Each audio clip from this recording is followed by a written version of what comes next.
They delivered Fight of the Year contender last time out. That was back in April. That saw Eubank win by unanimous decision. Yesterday's press conference threw up plenty of talking points. Joining us now to go through it all is former two-weight champion of the world and our friend Steve Collins. Steve, how are you? Living the dream. Can I ask, did you introduce me as the amicable Steve Collins? No, I didn't. Are you sure? Earlier on? No.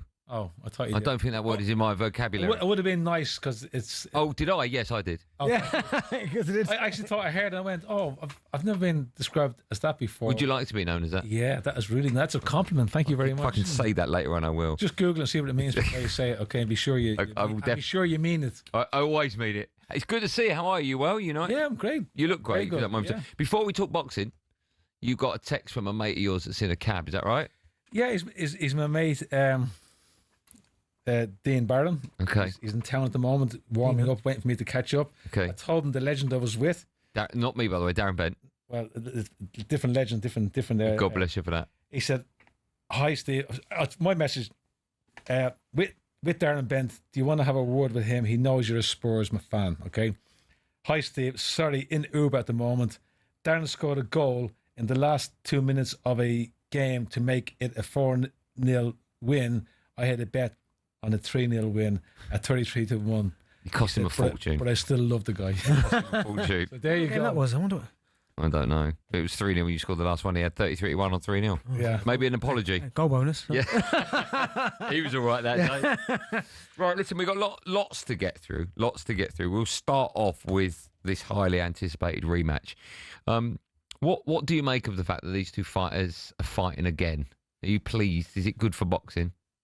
First of all, I am delighted they're fighting again, and if it's anything close to what it was last time, it'll be great for boxing.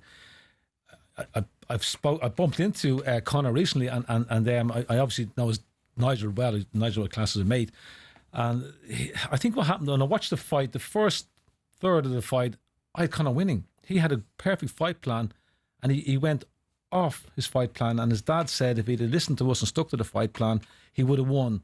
I think he could have. But he didn't. He went off his fight plan. Maybe he went off the fight plan because maybe Eubank wasn't allowing him to continue with that fight plan. You know, he could have prevented it. So I don't know, but it was. People said one of the best fights I've seen in British soil. It's one of the best fights I've seen worldwide. I've been to all the venues, seen great fights, and that one to me was probably, if not the best, one of the most enjoyable performances and great fights I've seen in my time. Yes, I have seen better fighters fight each other, but to me, everything about it, the competition, the heart, the desire, the want to win. And I repeat myself saying this, you have two young men who come from privileged background, two intelligent, articulate young men who don't need to fight, but they fight because they want to. And that tells me, and it tells the world that to be a hungry fighter, you don't have to come from the ghetto. You can come from the privileged background they come from, but if you have it in your heart, the desire and the want to win, you can put on performances like they did. And it was great for boxing, great fight. And I'm looking forward to the next one. Hopefully, if it's half as good as last one, I'll be very happy. Steve, who do you think the rematch favours more? Because, of course, you had a rematch with Chris Eubank, and it felt like, to me, the second fight didn't even faze you. It was completely calm. In this fight, who do you think it favours? Because you've got Conor, who's young, a little more fresh, and then you've got Chris Eubank Jr., who's done the job already, but there's still question marks in terms of, can he go out and do it again? You just asked me a question and you just answered it. Yeah, no, that's right. I mean, Thanks for coming, Steve. No, you have, yeah. You really have. Who do you favour? Well, you start to favour, and then you said one guy, then you said why you would favour the other guy. My answer will be said different, but it'll basically be the same. Either one can win it. It's who's prepared the best and sticks to the game plan, because both guys are capable of beating each other, and I saw that in the first fight. I want to play some audio. This is from yesterday's press conference. Have a listen to this. This saw Eubank Jr. clash with Conor Benn's promoter, Eddie Hearn. Well, just firstly, Jamie, obviously, just a couple of... You might just going to say on, Eddie. 30 seconds about Ricky Hatton. No, there's no 30 seconds. Chris, 1 second. You know the drill, buddy. Chris. You know the drill. I'm not going to sit are here some and anything you say. Okay, then don't... oh, I'm a bad guy. I'm a this. I'm a All that. I was going to do was say a few words about Ricky I don't Hatton. want to hear Okay, any of I won't- your few okay. words. Okay, I won't So say anything let's about... move on with the press Okay. conference. You're I don't want to you hear talk- any from you. You get what's I'm going to coming to speak you. over you for as long doesn't as it matter. You takes. can do that. We know Anyway. the drill. Let's move on. Okay. Now, I will say that before they all sat down for the press conference, it was known that Eddie Hearn was going to start by talking about Ricky Hatton. So that was known. And then he starts talking about the fact he wants to mention Ricky Hatton. So everyone knew, including, I would imagine, Chris Eubank Jr., and still spoke over him like that. What do you make of that? Do you think that's turned a lot of people off him? My enthusiasm I had 2 minutes ago about the fight and the match and the fighters from the privileged background, the whole lot, has just been undone. Seeing that again. I'd like to think he wasn't aware, but you've just informed me that he was aware. Yeah. Maybe he might turn around in a week's time and express, his admiration for Ricky Hatton and how sad his loss is and so on, which will make up for what we just saw just there. What we saw just there, it just, I can only describe it. It wasn't nice. It was disrespectful. Ricky Hatton, it's emotional talking about Ricky because I've got a photograph I showed you. I was going to ask you about very that. recent Yeah. with Ricky, and the photograph of Ricky described exactly what kind of Noel Gallagher described him perfect. The photograph of Ricky that I have is we're all just about in the process of bursting out into laughter because as the camera was photograph was about to be taken, he made a funny comment, and he is one of the funny. He was a comic. He was actually. He could have been a stand-up comic if he chose to be, and he made a comment, and we just burst out laughing as the picture was taken. That's Ricky Hatton. I'm shocked, surprised, but now I'm hearing more about his personal demons. Maybe that's the wrong word to use. His personal problems, and I'm understanding more. I can't.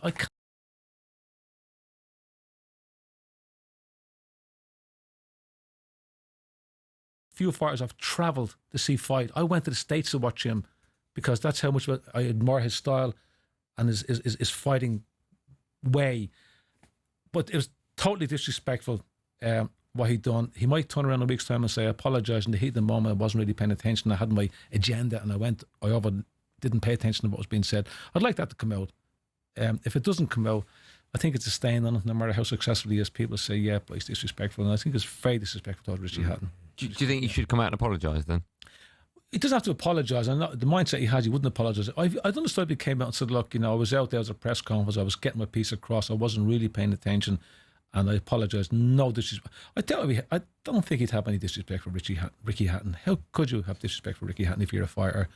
I'd like to think it was just something he wasn't really aware of. And I'm hoping it's a mistake. I don't think he genuinely would disrespect. Okay. I think if he did, I think his own dad would even probably, give him a telling. Yeah. I think he's probably just misread the room. I think because of his disdain for Eddie, he's probably just completely lost all train of thought. Because you'd like to think if someone is talking about Ricky Hatton, he's going to go, like, he's not a disrespectful person. The only person I've ever heard him be disrespectful to is either Conor, Benn or Eddie Hearn on the other side. But you'd like to think if he knew that he was going to talk about, obviously, Ricky Hatton, that he would go, fair enough. But I just think sometimes...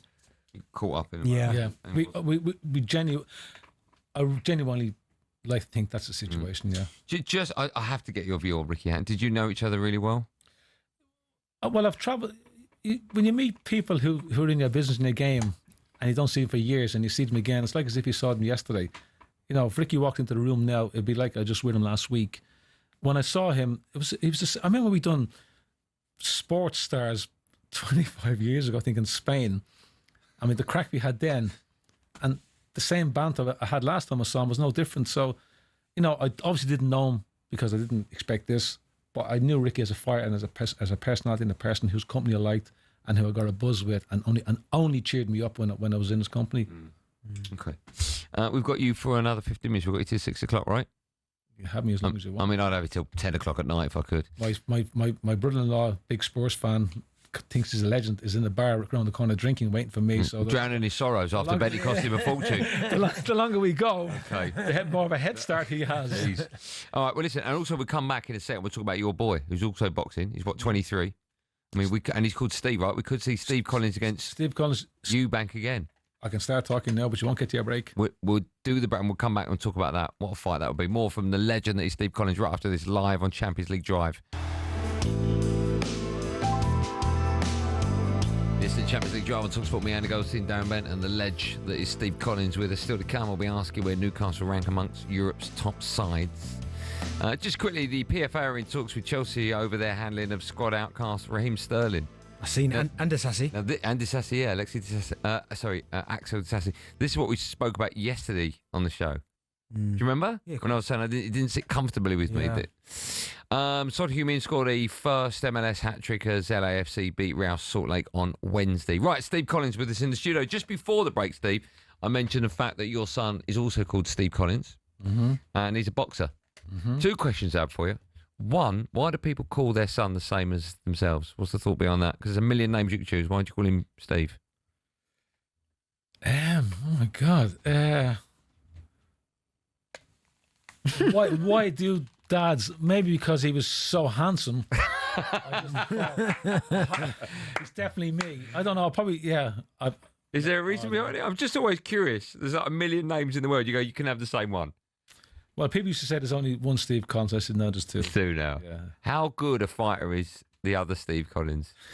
Steve Collins was a professional rugby player, okay, who was under the tutelage of Sean Edwards, who said he's the next big thing to come out of Ireland in rugby.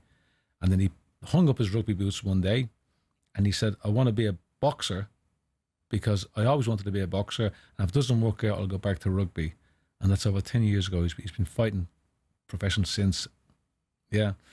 He's kind of a bit of he's had a checkered career because he was with us and then he wanted to go his own route because he's very independent, didn't want his dad to be involved. So went his own route. Unfortunately, I think he was with people who were very enthusiastic, good people, but hadn't got the knowledge to bring him on. So I think he had a lull.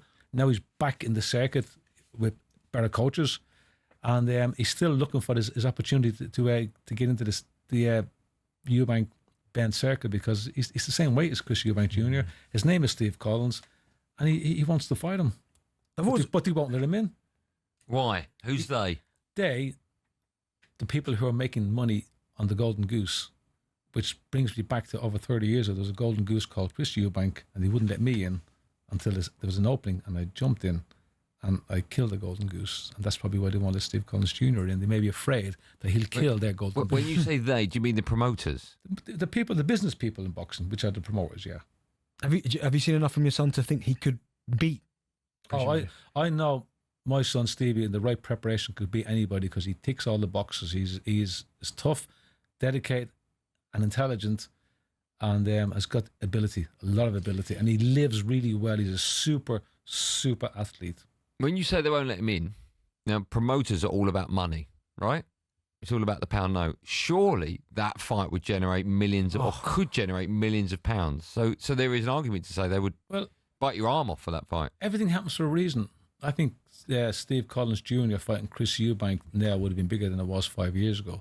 Because we got Conor Benn, so you got Benn Collins Eubank, which is amazing. It was a great era in boxing back in the day. And who would have ever imagined two sons would be involved?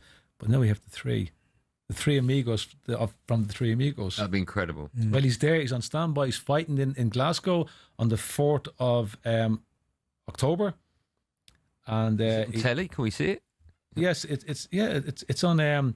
Oh God, it's Queensbury Promotions anyway. It's a Frank Warren Promotions. It will be televised. Yeah, love to get him out on the 15th of the undercard of Nigel. Can we get him in the studio? Where does he live? Well, when he's over, I'll bring him in to see it. Right now, he's in lockdown, preparing for his next bout. Yeah, after the fight, can we get him in? No, get him over. Yeah, he's very articulate. He can talk. You know, if he got in the undercard of this bout, the public would then look for it. Say, what's going on here? And sorry.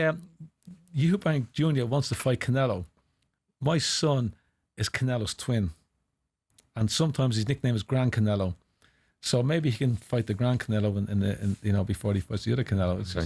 This is a horrible question to ask. I'll ask it. Which of the two, Benn or Eubank, do you think would be harder for your son to fight? Well, I spoke to Conor the other day. Conor knows my son because they communicate that both sons are champions and they're both contenders. I honestly think Stevie's physically too big. Stevie fought a heavyweight. He played rugby. And as a heavyweight, he was pumped up as a rugby player. But as his career went on, he came back into his natural weight. He's now light heavyweight, but he's a big light heavyweight. He might, he's the same size, but a bit of bulk. I think he might be too big for Conor, but hey, that's up to Conor and him. Yeah. If they want to get her on, let's get her on.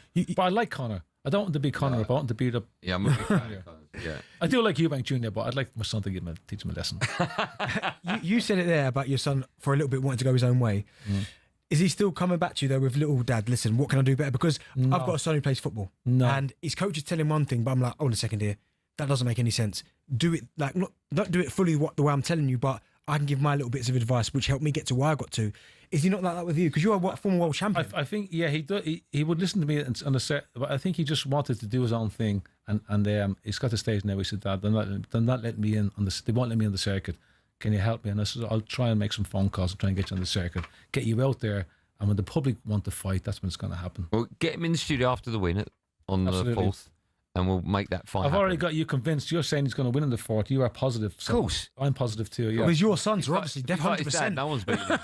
Listen, before we let you go, I know you've been inducted into the Atlantic City Boxing Hall of Fame. When did that happen? Congratulations. That must be great for you. Yeah. Many, many years ago, I was inducted. I was asked would I accept an induction into the Las Vegas Hall of Fame, and I said, "Of course I will." And then he said, "Okay, this is the date." And me back then had an agent, and the agent said to him, "Okay, Steve will be over. This is where he wants to come over. Hotels, flights, and spend the money." And they said, "It doesn't work that way." And he said, "Well, he's not interested." And he came on to me and said, "These guys want you to pay your own way." And I said, "Yeah, don't mind them." And then I realised then I missed out, and I took all this. They kind of blacklisted me, but now it's come back, seemingly from pressure from people. They now awarded me the Hall of Fame, the Atlantic City, and it's just really taken off. And from my wife and I going out on our own, it's now an entourage, and I've got family, in Texas, Florida, Pennsylvania, New York, all coming. I've got family coming from Ireland, my family coming from the UK, and it's just becoming, instead of getting a taxi from the airport now, I think I'm going to have to get a bus. And it's just really, and then a lot of ex-fighters I knew back in there have said, "Steve, we're coming down." Jerry Cooney's going to be there. Roberto Duran's going to be there. Vinny Pazienza, who I met in a hotel not that long ago up in St. Albans, is going to be there. So it's a real. I'm excited because it's people I haven't seen for a long time coming, and it's a good gathering. Yeah. Who's paying for the flights? I'm paying for the flights, but I got the hotel thrown in. Good. Yeah, and rightly so. Rightly so. Steve, we are massive fans of yours. We're always honoured when you come and join us in the studio. Thank you so much for your time. Good luck to the other Steve Collins when he fights in a few weeks' time, and then after that, bring him in. And we'll make that fight happen. We're all on 10%, all of us, yeah? Absolutely. Yeah. I was going to offer you 20, but I'll accept 10%. Okay. Absolutely. Thank you for the support, and Our pleasure. let's give the kid a chance. Definitely.